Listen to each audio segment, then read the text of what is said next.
Today I wanted to make a video about feelings that are coming from the heart, feelings that could be coming from the brain, feelings that could be coming from your gut, feelings that could be coming from your intuition, and feelings that could be coming from source, ideas, wisdom, and so forth. I wanted to break it down as a thought came to me last night. It compelled me to, kind of address it because I get a lot of ideas. And sometimes I don't share all my ideas. But when people say, I have a gut feeling about that, or, my heart is telling me something.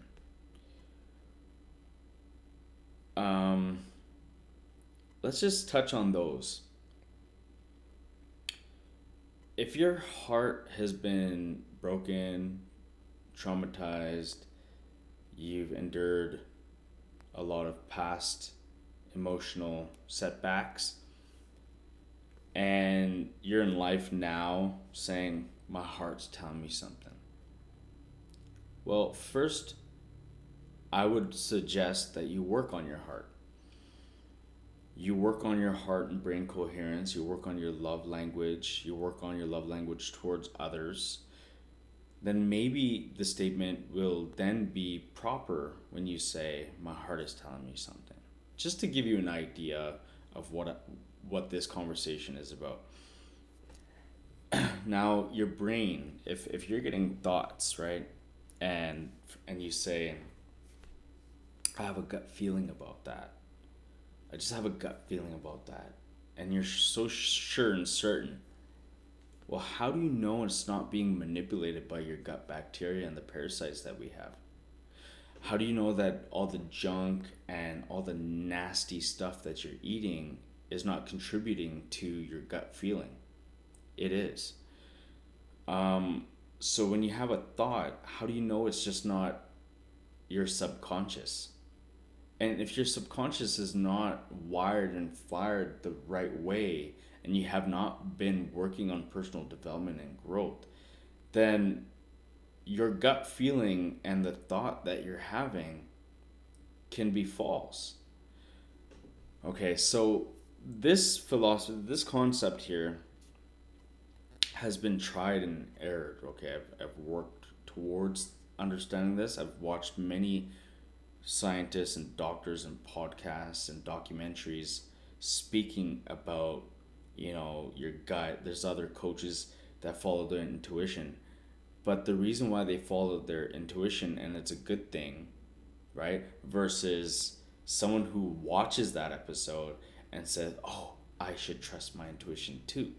Well, the fine line and the missing link that they're not saying is what I'm telling you right now is, well, first I worked on personal growth and I did a lot of study and research and I did a lot of healing and I did all this work, and then I followed my intuition. It was guiding me the right way. So they didn't tell you their journey. So when you watch podcasts and documentaries, you tend to just fall victim to the belief, right? Just like when people watch The Secret and they say, oh, man, that didn't do nothing for me because it's missing elements. So that's what this video is about, just to kind of tap into that idea, just to give you some tips. Your gut bacteria suggests your brain to tell you, and your stomach to tell you, that you're hungry or you're negative or you're positive, or you're judgmental, you're rude, you're aggressive.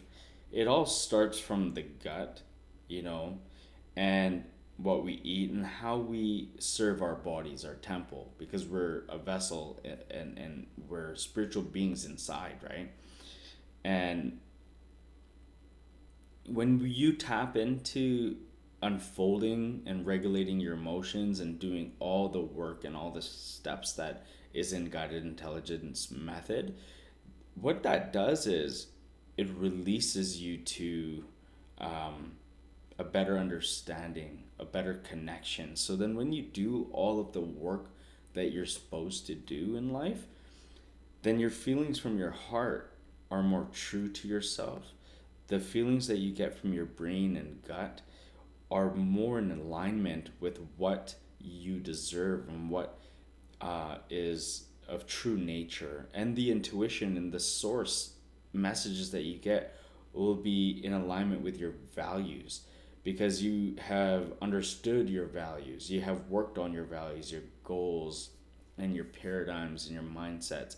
So then you'll get whispers that's in alignment. Like, for example, when I got a whisper and I got compelled to wake up in the morning at random, and I didn't think of this, I never planned that I ever wanted to do this, and I was told to write a book.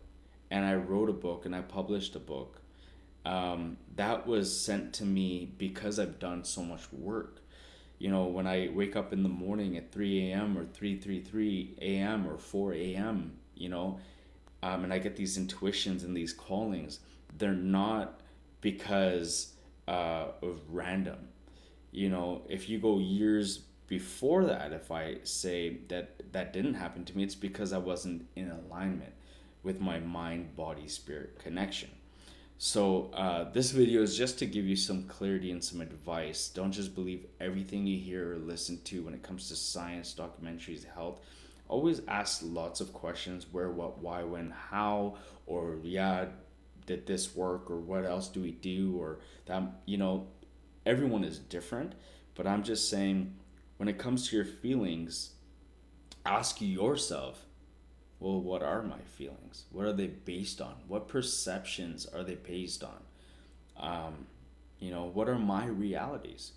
Like in this book that I'm reading, The Code of the Extraordinary Mind, there's a story in here with some shamans that they're in a village, and their reality, their culture scape is very, very different than our reality and our culture scape. So, an example is, we think it's a necessity to drink water every day. We need to have water, otherwise we'll die. Some people in some countries, they strive without water, drinking water, free flowing water. They have bacteria, parasites in the water that is in the rivers and lakes near them. So they boil it, they chew certain roots, and they spit the saliva to activate some bacteria and some yeast and some cultures to kill off all the disease. And that's what they drink. It's not necessarily pure water, but they've been living for generations like that. So that's their reality, right? So ask yourself, start to look within and look at your reality. And then, take your time to understand everything about yourself. Don't wait till you die to have your higher self look at your life before your eyes to remind you, like, oh yeah, I coulda, shoulda. Our spirits can be tainted in our bodies. And then in order to untaint it is to do the methods, utilize all the techniques, and just to continuously, constantly be growing and being a student of life, and to untaint ourselves, so then we can look at ourselves from wisdom and clarity in the here and now, instead of having to die just to come back to life and relive your life in a better way. And some people die and they get second chances all the time, and they just ruin their life even more. So my message to you is, don't leave without making progress or changing everything about yourself that you know or don't know is true. Start to discover, start to grow, start to tap into what's real, you know. But have a blessed day, and I hope this reaches somebody that wants to dive in deeper, dig, have some more clarity, and understand more about their feelings, their heart, their brain, their gut, their intuition, source, energy, vibrations, frequencies. Yeah, you can check my page out on YouTube just to see some testimonials of some of the work that I do. I utilize all these techniques and methods in my guided intelligence coaching. So if you have any questions, feel free to reach out. Have a blessed day. Thank you.